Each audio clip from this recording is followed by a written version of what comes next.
What's up YouTube, it's Shaddoll here, and today I'll be bringing you an in-depth video about the Shaddoll Qliphoths and everything about their lore, naming and battles so far.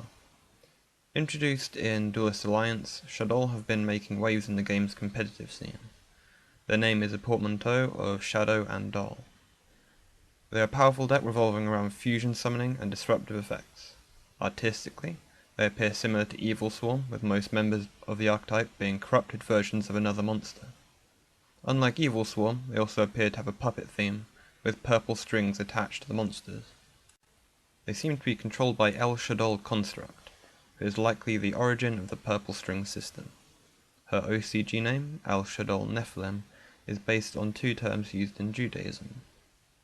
Shaddoll brings another meaning to Shaddoll, and is based on the term El Shaddai. El Shaddai is the term used for God, and was the name God was known by to Abraham, Isaac and Jacob. It means the sustainer, and also the destroyer, depending on which root word is considered, and so it's taken to mean both simultaneously. This fits with the Shaddoll because they must effectively destroy other beings in order to sustain themselves and grow in number. Nephilim means giant according to most interpretations, and is most commonly used to describe a being that is of both angelic and human descent.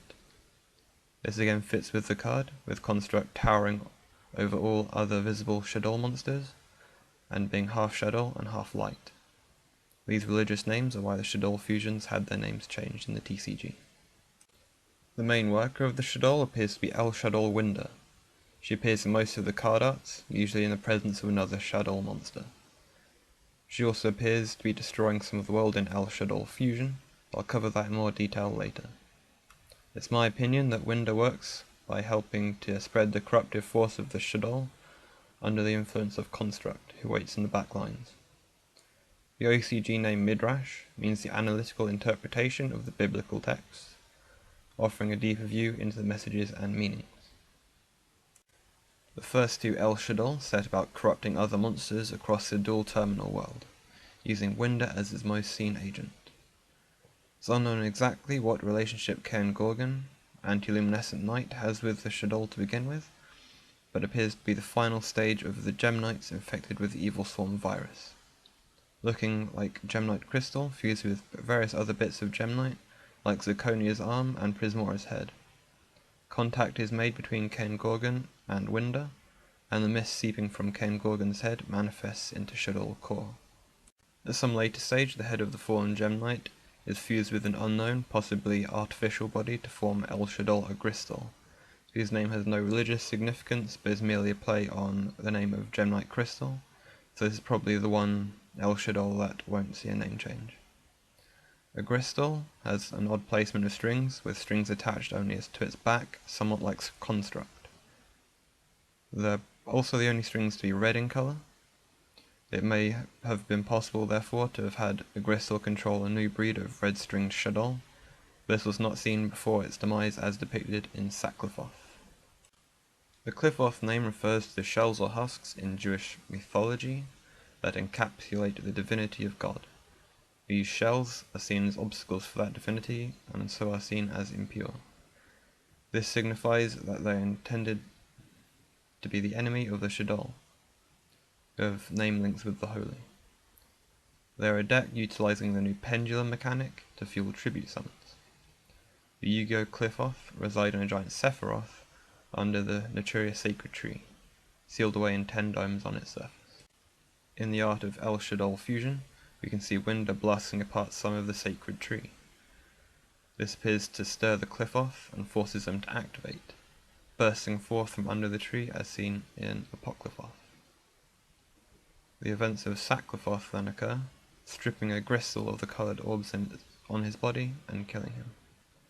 These orbs share colours with all of the card borders used in Yu-Gi-Oh!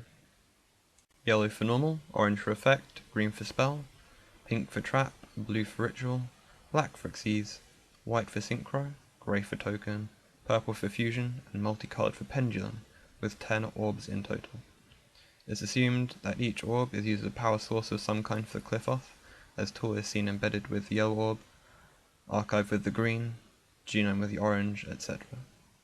This also means that there are a few orbs and domes yet to have a Qliphoth monster attributed to them, so we are likely to see more Qliphoth in Secrets of Evolution or as TCG exclusives. The flavor text of Tool suggests that the Qliphoth are some kind of backup system designed to take over if Sophia fails to delete and renew the world. This likely did not activate when Sophia was defeated, because the world returned to order, and only fell into true chaos once the Shaddoll made an appearance. After activation, the Qliphoth leave the Sephiroth, as seen in Qliphotran, and roam around, seemingly to ascertain the status of the world as they appear in several different locations. At some point, a Qliphoth killer battles with other monsters as seen in Qliphotris, and appears to lose to the Shaddoll forces, fusing with Construct to form El Shaddoll Shekinah. Shekinah derives from the term Shekinah, used to refer to the settling of the presence of God into a temple.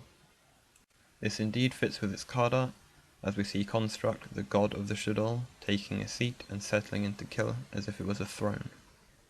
The subjugation of Killer is the last thing to happen chronologically in the new challenges part of the story, so we'll have to see in the next set whether or not the remaining Qliphoth can turn around the fight, or if the corruption of the Shaddoll is too much for the automated system to cope with. Stay tuned for part 2 of Yu-Gi-Oh! Trivia, the Shaddoll Qliphoth War, which I will record when a full spoiler of the Secret of Evolution hits in about 3 months' time. Really hope you enjoyed this video, and if you did, don't forget to leave me a thumbs up and subscribe for more content. But for now, this is Makio91, signing out.